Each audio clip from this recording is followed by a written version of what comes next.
What's going on, everyone, and welcome to Total Sports Talk Beyond the Lights. I am your host, Matthew Raridan, and man, this weekend right here is the weekend of college football.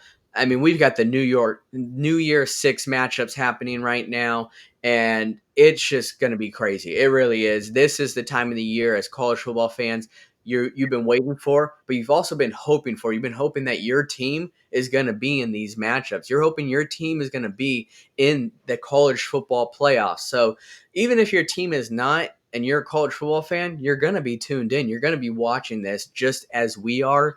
And what we're going to do today is we're going to preview these New Year Six matchups and give you guys our opinions and our predictions. So first things first, I want to introduce my co-hosts here. First, we've got David Street, What's up, y'all?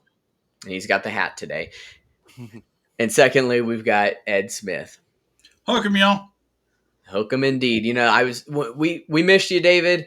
Or sorry, Ed, on the last show, and all I could think about was Ed somewhere right now trying to incorporate "hook 'em" into a sentence somewhere, because he lives. That's how he lives is Longhorns all the way, and we are going to talk about those Longhorns. But first, we are going to dive into the Peach Bowl. And I do want to note here that as of right now, while we are filming, the Ohio State and Missouri game is being played. So it'd be kind of pointless almost to give our predictions. We still can talk about it briefly, but it is happening live as we speak. So we're just actually going to jump straight into the Peach Bowl. And the Peach Bowl is Ole Miss versus Penn State. And this is actually a very intriguing one for me because most of both the teams are actually playing in this game. If you watched any of the games earlier, you saw a Notre Dame and Oregon State matchup where you probably didn't recognize almost anyone on that field because a lot of players are opting out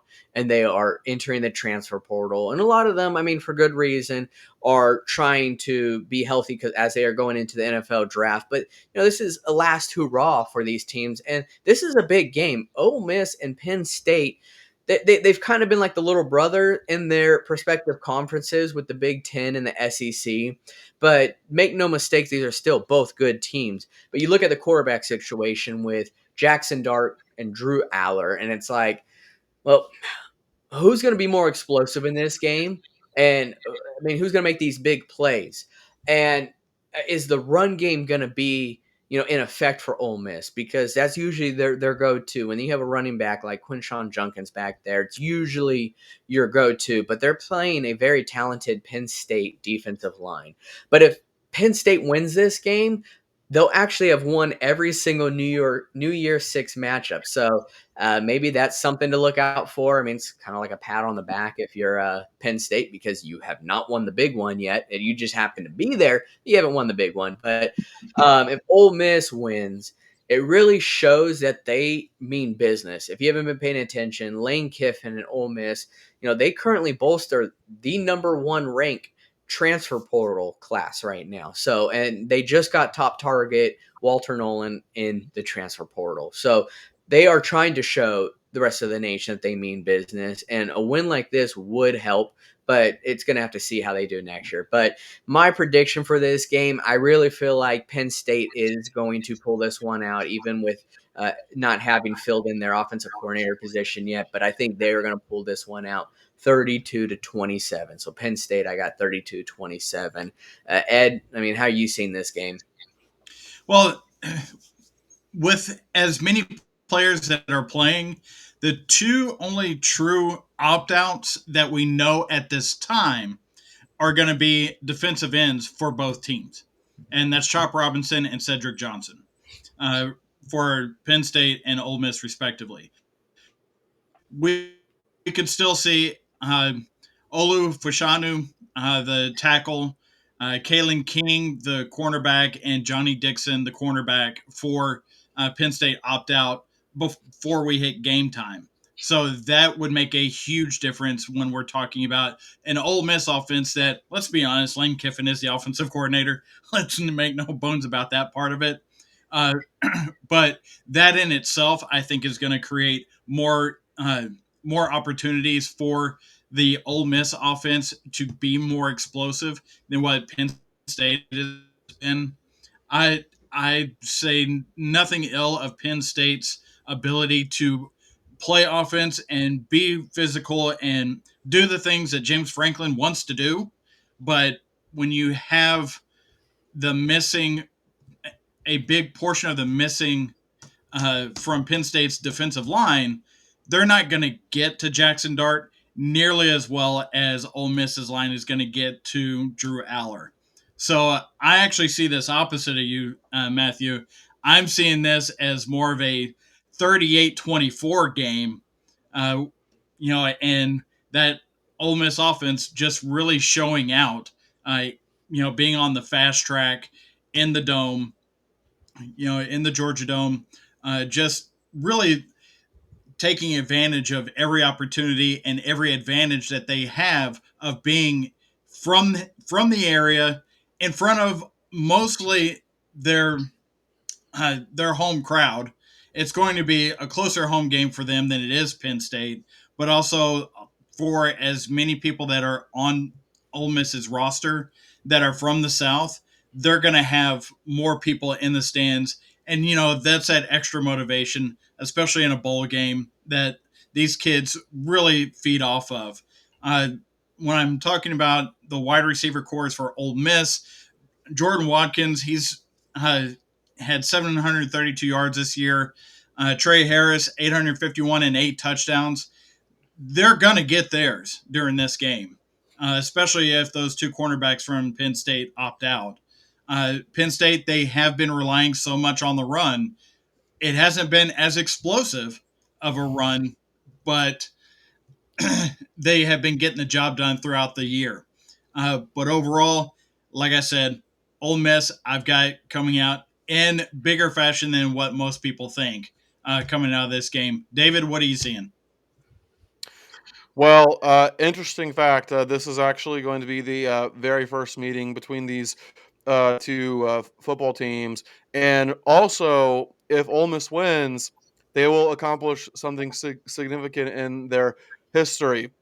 They have never had an 11-win season before, and if they beat Penn State, they'll get their first ever 11-win season. Listen, when I look at this, when I look at this matchup, I look at a team that's more known for its offense in Ole Miss versus a team that's more known for its defense in Penn State. Even though, funny enough, I'm pretty sure Penn State actually averages more points on offense than Ole Miss does. But I don't think anybody will be mistaken that Ole Miss is certainly more known for its offense than Penn State is. And I think the fact that we don't have a lot of opt outs, I think, is huge and good for the game. Although, obviously, Chop Robinson opting out for Penn State is a massive loss for them. But I think Penn State still has the depth to compete with Ole Miss. Now, notice what I said there. I said compete with Ole Miss because I'm actually taking Ole Miss in this one. I'm going to take Ole Miss in a 26-19 victory. Okay. I see you guys are all aboard the Lane train in this game, but it really would be big for Lane Kiffin and the Ole Miss Rebels as they go for their first 11-win season, and it'd be a true 11-win season because you're looking at the very few opt-outs on that team. So I will definitely give them props if that happens. But this next bowl game, this one hits close. It is the Fiesta Bowl, and guys, this one's tough for me because, well, I wish my Ducks were actually playing in another New Year's Six matchup, and that would be the college football playoff. But that did not quite happen. That's not how the cookie crumbled this year. But I know Ed will probably most likely go over this, but the Ducks are going to be without some of their top players, including Troy Franklin at wideout and their All-Pro center Jackson Powers Johnson, who is just a mean machine down there. What a And name, too, I right? know. JPJ. Yeah, baby. But Powers. yeah. So, um, they have opted out because they are seniors. They're going to be going into the draft. But, guys, I still think the Ducks win this game pretty easily, even without them. I think this Cinderella story for the Liberty Flames is going to go down in flames. I don't want to discredit what Jamie Chatwell has done there. I think he has done a phenomenal job, and I really like the guy as a head coach. And I think he's going to go off to do many great things, but it's going to continue at Liberty. But I love what Dan Lanning has done more for the Ducks. And I don't say that as a fan, and I still can say that as a fan. But what Dan Lanning is doing with the Ducks, he's turning this team into a powerhouse that is going to compete next year in the Big Ten with several other powerhouses and hopefully in the college football playoff. But I think Bo Nix goes out with a bang. My score prediction for this game is 49-31 Ducks. And I just think Bo Nix has a phenomenal game to end his college career. I mean, 10 years in the league. I'm just kidding. But he's been in for a while. But he is going to go out with a great gift. And I wish nothing but the best for him later on. But David, I mean, Fiesta Bowl, Oregon, where they should have probably been maybe in a college football playoff game had they done this, and that. Do you see them winning this bowl game still? Oh yeah, for sure. And even with Oregon's opt-outs, which are very big opt-outs, by the way, there's a reason why they're massive favorites over the Liberty Flames. Oregon is just an all-around much better team. I agree with you. Kudos to Jamie Chadwell for what he's been able to do with those guys. And let's keep in mind that Liberty is actually the number one rushing offense in the country. They average, I believe, 303 yards per game, which is about 20 more than the next closest team, right? But you're also dealing with an Oregon team that also has a very strong defense as well. And, no offense to Liberty, but it's also kind of easy to average a lot of rushing yards when you're not exactly playing the toughest schedule in the world. So I'm going to agree with your offensive prediction here, Matthew. I also think the Ducks are going to score 49 points, but I think their defense is actually going to be a stout, and I think it's going to be a 49-22 victory in favor of Oregon. Ed? Well, let's make it a clean sweep across the board for the Oregon Ducks in this one. Yes, there are some opt outs, 4 of them from the regular roster. There were 10 transfers, that hit the transfer portal. Interestingly enough, Liberty didn't have anybody opt out. It's just transfers that are not playing in this game, and there's 9 of them. Not anybody that I can recognize as being a big portion that would make a difference in what we're talking about in this game. But you're exactly right, David. The rushing offense for Liberty is stout. Caden Salter, he was a beast this year. 1,064 rushing yards as their QB, 2,750 passing yards with 31 touchdowns and 5 interceptions at quarterback. Now, that makes him the Jaden Daniels of G5, if you will. But that's not going to save them. You've got Bo Nix, who has been playing college ball since the second Bush was in office. You've still got Tez Johnson, that was 1,000-yard receiver for the year. That's a huge uphill battle for Liberty to be in this. I don't expect them to. There's a bit of decorum that I see with Dan Lanning not rubbing it in.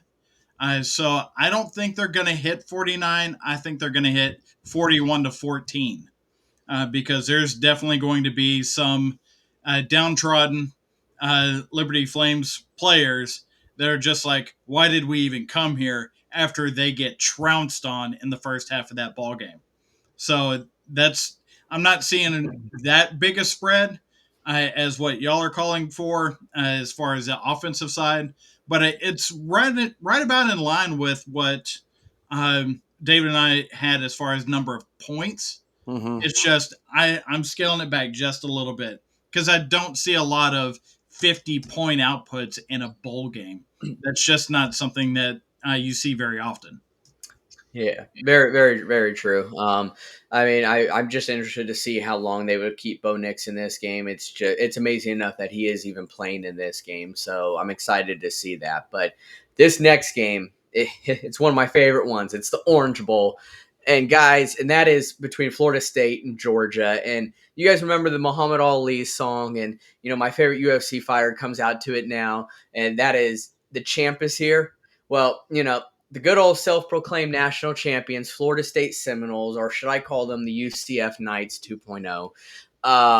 They have been in just about every headline for the last 3 weeks. Honestly, it's Florida State this, Florida State that. And some things were actually pretty accurate. So I don't want to say that I'm trashing on Florida State because they were a phenomenal team this year. But this is not that Florida State team. We are going to see a completely different Florida State team. Their backup and who was their now quarterback, Tate Rodemaker, is gone. He's in the transfer portal. So now they are down to their third string quarterback. And practically the rest of their team is opting out. And I'm actually going to let Ed take that over there because he's got several things he wants to say about it. But I'm just going to go with my prediction here. And you guys, this may make your jaw drop, but I've got Georgia winning 52-10. I really do.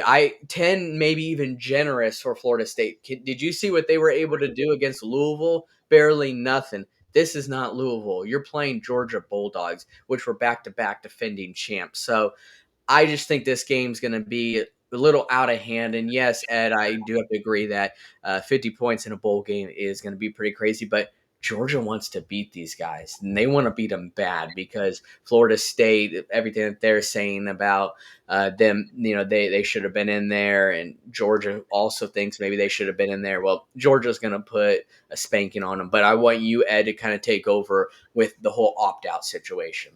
Sure. I want to put it like this: Georgia is the college football team that you order on Amazon. Florida State right now is a college football team that you order on Wish.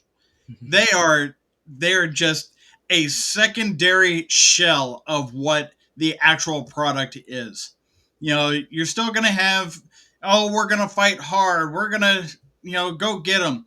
When you have the top three pass catchers, opt out and or transfer portal out, and your top running back transfer portal out, and your starting quarterback devastating injury, and that's what started this whole domino effect. It's basically the entire team saying, no, we deserve this. You did not allow us to fulfill what we did, so we are not going to give you the product that you expect out of this. It is and I don't blame them. There's no blame to be had. I don't think anybody blames Florida State for doing this. All these players. But the only thing that I do have on that is what happened to playing for the team? What happened to playing for the school? What happened to playing for your brothers that you've been out there on the field with since March, since spring practice? What happened to that type of camaraderie as opposed to everybody just going, you know what? I feel disrespected. I'm going to go into the transfer portal and get out of this because obviously the CFP doesn't care about us one bit, no matter if we win all of our games or not. They're still not going to let us fulfill what we set out to do, which, it's a tough break. I get it. I'm so with you on this. But in the end, I do think the CFP made the right call. I've said that on this show before. Now, getting to the game itself, Georgia is currently a 20-point favorite, and it's not going to be that close. It is not. This is basically the Monstars playing the playing the Sisters of the Poor out there, just in their overall skill ability. Now, when you start looking at number of, just for context, there were 16 transfers from Florida State's roster, plus 1, 2, 3, 4, 5, 6, 7, 8, 9, 10, 11, 12, 13, 13 other opt-outs. So 85 scholarships, 30 of them are not going to be there. That is a ridiculous situation that they're in. Now, on the flip side, Georgia, they did have 4 opt-outs, including the best player in college football, Brock Bowers. I know Jaden Daniels won the Heisman, but I think we all agree Brock Bowers is the actual best player in college football. But they still had 21 transfers going into this game. So it it's really the transfer bowl if you really want to get down to it. But in the end, I'm with you, Matthew. It's not going to be pretty. It's going to be, what kind of popcorn are you bringing out in the third quarter to keep people interested? Yeah. Well, also, like, in fairness, aren't most of Georgia's transfers just guys who didn't get much significant playing time? Yeah. Yeah, it's depth at this point. Yeah. So, all these players going out. You've got players coming in, like a certain running back from Florida. Sorry, David. So, as a final score, I do. Traitor. The what? Traitor. That's all I'm going to say. I have this at 42-15. A garbage time touchdown with a 2-point conversion. That's all I'm really expecting out of Florida State at this point. David, do you have a couple of extra thoughts on that? I do, and I also want to piggyback on your transfer comment. Like, it is a complete joke that players are transferring like before their bowl games even begin, and I'm not necessarily blaming the players for taking advantage of an opportunity there. I'm more so blaming the NCAA for putting out an absolutely asinine rule. Like, who the hell opens the transfer portal before the bowl games? Like, can we all be in agreement that is just absolutely ludicrous? The transfer portal, yes, the transfer portal should not open until bowl season is over, right? But listen, as far as Florida State versus Georgia goes, man, is there even any point in doing a preview right now? Because let's be honest, we practically got Georgia's first team squad against FSU's 45th string squad. Okay, the amount of people who have opted out of FSU is absolutely insane, and then obviously the loss of Jordan Travis is massive as well. And we've talked about it before. FSU, at least on offense, is not the same team at all ever since Jordan Travis went down. And listen, being a Florida fan, I hope both of these teams lose, right? Well, I see your predictions, guys, and I'm going to one up y'all. I'm taking Georgia in a 59-0 victory, which I believe would set the record for the largest margin of victory in a bowl game, which was actually set last year, also by Georgia against TCU. So, yeah, I think Georgia is going to go absolutely wild on these guys. Like, and I can't even see FSU. Like, I could see FSU maybe mustering up a field goal, but I can't see them scoring. Like, I can't see them scoring 10 points at all. I mean, look at that roster. Yeah. You look at that roster and you're going to tell me that those guys are going to score at least 10 points? It's not going to happen. Yeah, the 10 is maybe generous, but we'll see. We'll definitely see. But this next one is the granddaddy of them all. It is the Rose Bowl.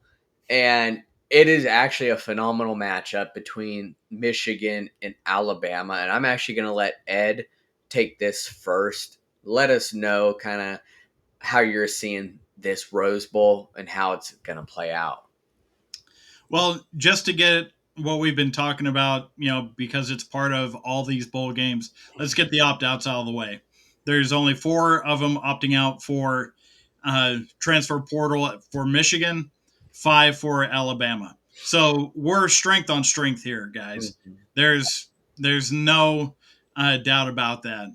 And when we're looking at the playmakers of this game, is there anybody else that is garnering as much attention as Jalen Monroe does? I mean, this might turn out to be deja vu for the Michigan fan base all over again, because I'm old enough to remember Vince Young running wild on these guys, on Michigan in the Rose Bowl, and coming out victorious. I think that can happen again here. There's a good possibility that Jalen Monroe beats Michigan with arms and legs, you know, just being more explosive than what Michigan has to offer. Because let's be honest, Michigan's schedule did not really set them up to play a team like Alabama. Alabama is going to be that more explosive. They're going to be just as physical on the offensive and defensive line as what Michigan is. So, the only close proximity that Michigan has played all year was Ohio State. Penn State, yeah, that's kind of the next tier down. But Alabama has done this consistently throughout the season, playing teams of this caliber. And they're ready for this. That's why I'm thinking that Alabama does have a better shot of winning this. Yes, it's been a phenomenal season for the Wolverines. Yes, there's, especially with all the chaos going on off the field, it's brought them closer to together on the field. And there's nothing more dangerous than a group of kids like that with a purpose. And their purpose is to play for Coach Harbaugh. And, they are really going to get after it. And that's what is going to keep this game so tight up until the end. But Saban has done his best coaching job overall this season. And I think it comes to fruition with this game. And Alabama comes out 28-24. It is going to be a close game. I truly do believe that this isn't your normal Alabama team. This isn't the dominating Bama team that you're used to seeing. And it comes down to looking almost at on paper the quarterbacks. You've got JJ McCarthy, you got Jalen Milroe. Nine people out of 10 are probably going to take Milroe. The one guy who takes JJ McCarthy is because, well, McCarthy has been clean pretty much most of the year. I get Alabama has played in the SEC, which is very arguable with the Big Ten on, if they're more superior. But the thing with Milroe is he could get a little careless, and I've noticed that about him throughout this year. So who's that one guy that's taking J.J. McCarthy? I hate to say it shocks me, but that's me. I think that J.J. McCarthy is going to have the game of his life. I think that having Jim Harbaugh, he's going to have his soldiers, his troops in a war position. I truly feel like that. I feel like this is going to be a Michigan Wolverine team that is determined. They are determined to prove all these doubters, all the media wrong, because everything they've done to their coach, everything that has been a distraction, they're out here to prove that they are just as great. And they're going to shock the world. Even though they're the number one seed, I think they're going to shock the world by beating Alabama. And I've got this a 42-38 game. And notice that it's a 4-point difference. I strongly have that as a 4-point. I see this game literally ending on the last play because they can't do a field goal. Jalen Milroe is going to try to have that magic just like he did against Auburn, but he's going to fall short. I really feel like this is going to come down to the last play of the game where Milroe is going to heave a pass to the end zone. This time, he's not going to get as lucky to get one-on-one coverage. I love how the number 1 seed beating the number 4 seed is a shocking victory. When you're Bama, that's how it is. Fair enough. Listen, before I get into my preview, I just ask y'all a question. How come nobody, and maybe people do talk about it and I just don't hear it enough, but in general, why don't people talk about the fact that Michigan is quite literally 1-6 in bowl games in the Jim Harbaugh era? That is absolutely atrocious. And yet, I barely hear anybody talk about it, especially at a big time school like Michigan. Am I dumb here, Ed, or do not enough people talk about it?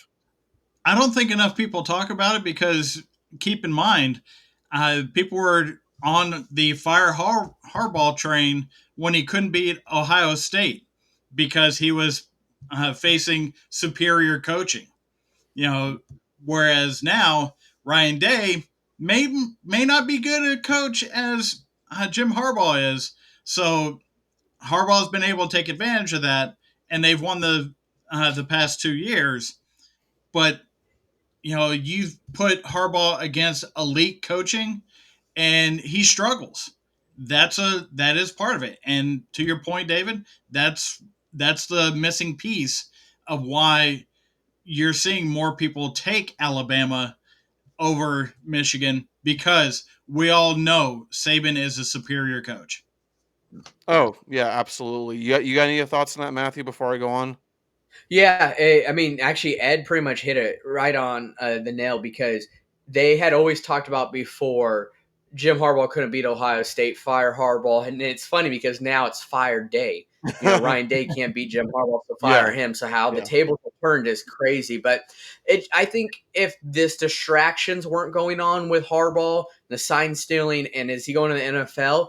The media would be talking all about this because that's what they've talked about for years. So now they have something else to talk about. Their minds are distracted. So if that wasn't happening, they would be talking about it. And it does need to be talked about. 1-6 is horrible. I mean, look at this Miami Hurricane team. They haven't won a bowl game, I think, since 2013, I'm pretty sure. It's been that long. So that is something to talk about. Some teams just do not perform well when it comes to these games, and Jim Harbaugh, unfortunately, is one of those guys. But I still am choosing him. I am sticking to my guns there. But yeah, I Yeah, want to that's hear what you fair. say, David. Yeah, no, that's definitely fair. I mean, overall, like, when I look at this matchup, first of all, Alabama is the absolute last team that the Wolverines want to see. They wanted to face Florida State, and even though they'll never admit it externally, I promise you, internally for a lot of those guys, they're like, "Oh, damn, man, we got to face Alabama." And listen, we've talked about it on this show several times that Alabama has been getting better each and every game. Jalen Milroe has been getting better each and every game. Like the guy who, if I remember correctly, got benched in the USF game, where I don't think he got benched. Like, did he even play in that game? He got benched. He Oh, got okay, cool. he got benched. Okay. Well, I think you can catch my drift here. Like the guy who emerged from that quarterback to the quarterback he is now, and will more than likely be the favorite for the Heisman Trophy next year. Listen, Jim Harbaugh versus Nick Saban. Okay, Nick Saban is the greatest college football coach of all time. With all due respect to Bear Bryant, also an Alabama coach. When you have Coach Saban in a bowl game, especially one that has national championship implications, I just can't bet against. I can't bet against the guy. All right. And going back to what we talked about before about Michigan being 1-6 in bowl games under Jim Harbaugh, guys, keep in mind it it's not like Michigan started 0-6 in bowl games and then won last year. So then like at least they have some momentum.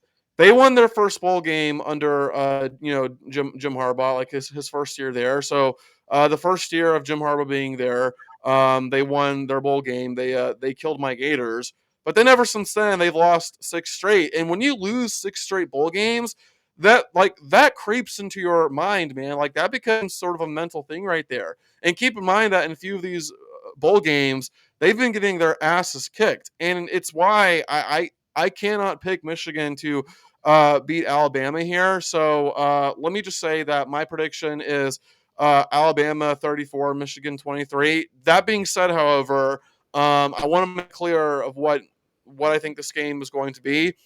I don't think it's going to be a blowout where Michigan scores a last second touchdown to make it look close.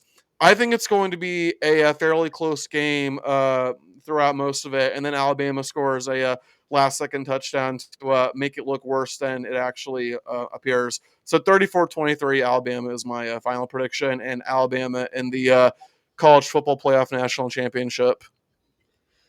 maybe I'm just the crazy guy. I mean, here I am picking the Michigan Wolverines, and earlier I picked Penn State. But this is why I love that we do this, because in belief. yes, I mean, Yeah. we have a difference of opinion when it comes to it, and we just feel differently on how the outcomes are going to be. But these are the matchups that really matter. The earlier bowl games, they do matter, but not as much as these. These are the biggest games of the year for these four schools, and they're playing for a championship game. So Michigan and Alabama I think we all can agree, is going to be one heck of a game. But I think this next game is going to be even better. I think this, believe it or not, is the grand finale. It is the fireworks, in my opinion, when it comes to these two bowl matchups, and that is the Sugar Bowl with Texas versus Washington. I actually want Ed to go last on this one, and I mean it's pretty obvious why. But Save the best for last, right? yes, exactly. So I'm gonna start though here. I'm just gonna name off these players here, and you're gonna catch my trend. That is Rome Odunze, Jalen Polk, Jalen McMillan versus Xavier Worthy, A.D. Mitchell or Adonai Mitchell, and Jatavian Sanders. What do they all have in common? They are receivers, obviously Sanders being the tight end, but these guys are dogs. I mean, this may be one of the best receiving matchups we have seen in all these bowl games. I mean, Romo Dunze, first round talent, and probably Jalen McMillan, also first round talent. Xavier Worthy, A.D. Mitchell, they're up there as well. But this is going to be a phenomenal matchup when you're a receiver. And we've all heard Michael Penix Jr.'s comments about Texas and their defense, and how Washington feels like they aren't getting enough talked about. But this is going to be one heck of a game, guys. I was actually split on this. I'll get to my prediction here in a bit, but I was split on this for a while because I'm looking at Quinn Ewers. I'm looking at Michael Penix Jr., and I know Michael Penix Jr. was a finalist. He was the runner-up with the Heisman Award, and although Quinn Ewers wasn't, he dealt with injuries. That should not take anything away from the talent of Ewers, and that this is going to be a really close quarterback matchup on the stat line. And I just, it could even come down to the running game. And I feel for Texas. You had your star running back, Jonathan Brooks, tears ACL. Was it ACL, Ed? And is out for the year. And it's like, that is tough. And to see your team go this far, but they're playing for him. Now you have Washington on the flip side with Dylan Johnson, who was banged up in the Pac-12 championship game, but man, did he have an amazing game there. And now he should be pretty well recovered. So this game, I think on both ends, is actually going to be pretty well evenly matched. Even though Texas has the one loss this year, I think they are very, very close in team comp. But in the end, I really feel, and I could be wrong because I was split on this, but I've got Washington and Caleb DeBoer have just been on a tear this year, and he's been the best coach in all of college football. You could argue Nick Saban with what he's done, but what Caleb DeBoer has done for Washington, I think he deserves to have the recognition that he deserves as far as being the best coach in all of college football. And I just think that Michael Penix Jr. is going to pull the rabbit out of the hat on this one, and I think that he is going to lead the Huskies to a bowl victory and bring him to the national championship game. But David, please let me know your thoughts, and then we'll go to Ed to really get the cherry on the top here. Before I do, you mind giving us your prediction again? You broke up there, at Yeah, least on my end. absolutely, yeah. So my prediction is 49-45 Washington. Oh, nice. Yes. Wow. Okay. Boring.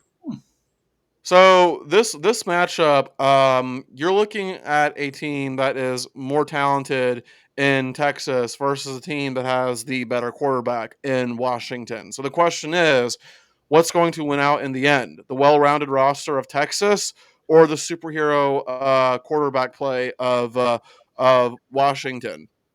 Listen, Texas has the best win of the season when they when they won at Alabama. And I've said several times before, and I'll say it again, that game was a lot worse than 34-24 indicated.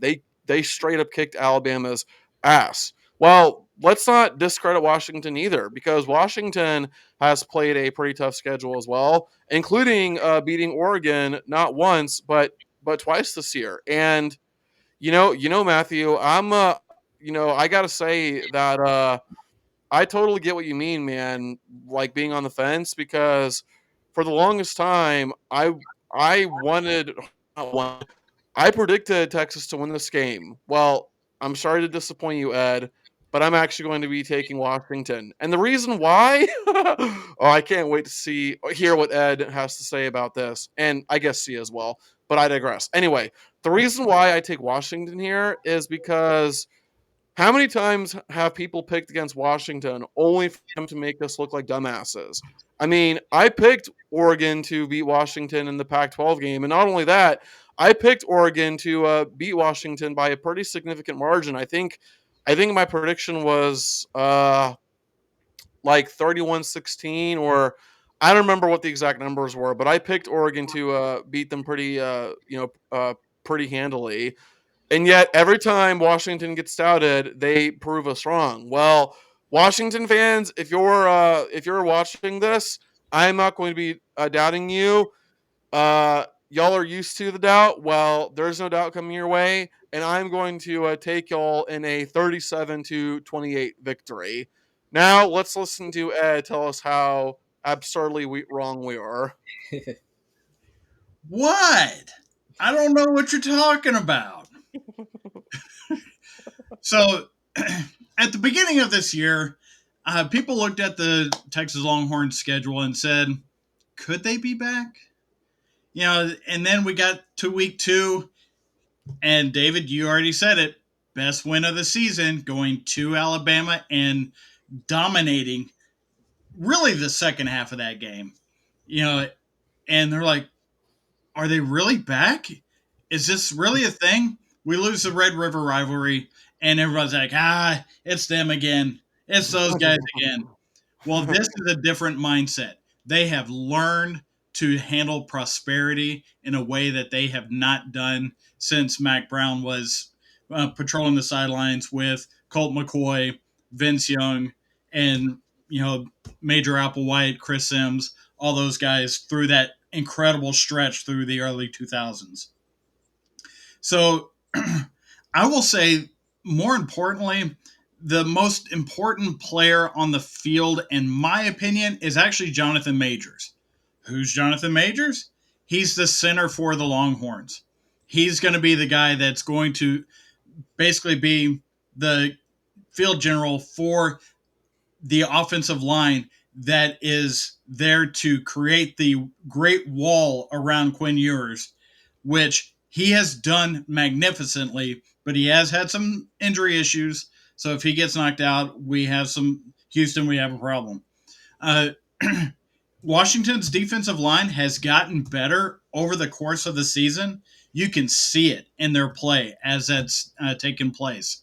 But also on the flip side, Washington's offensive line, I don't see them as developed over the course of the season as what Texas's defensive line has been just wrecking people. From Anthony Hill, who I think needs to have an awesome game and make a big play for this to happen for the Longhorns, to the best tackle tandem in college football, and that's T'Vondre Sweat and Byron Murphy. They are just game wreckers right in the center of that defense. And everybody's talking about it being such this high-flying, pinball scoreboard type of game. I don't see it that way. I see the defenses having a leg up with the offenses that need rhythm, taking a month to get to this game. And how do you create rhythm? You're going to create rhythm with the running game. Texas, while yes, we did lose Jonathan Brooks to the ACL tear, but the starter for week 1 was a true freshman, CJ Baxter. Behind him, we had Jaden Blue, who has been in the program for 2 years. We have the transfer from Alabama, Keelan Robinson. And we have Savion Red, who has been running a Red Cat type of offense and a special package of plays.